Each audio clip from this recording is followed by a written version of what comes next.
Денеска поставен камен темелникот, а веќе во второто полугодие учениците од Радовишкото село Покрајчево ќе започнат да ја следат наставата во новата училишна зграда.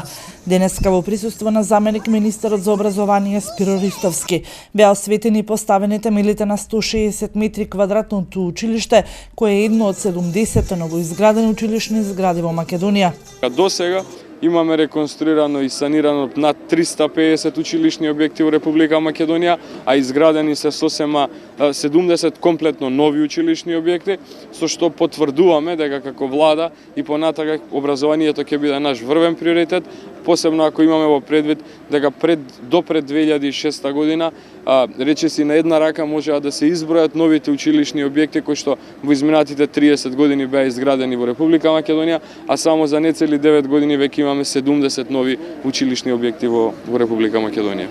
Новата училишна зграда во Покрајчево е четврта по ред новоизградена на територијата на општина Радовиш.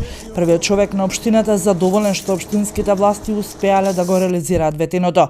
Покрај новоизградените училишта, општината изврши и целосна реконструкција на веќе постоечки училишни згради, се со цел подобрување на условите и општата состојба.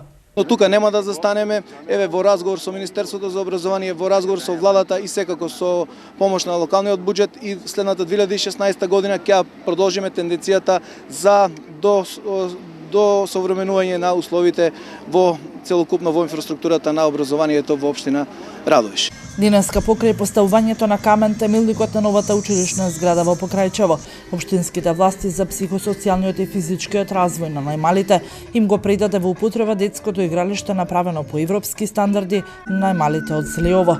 Истото е само дел од десетината идентични игралишта кои општинските власти ги градат во секоја урбана средина.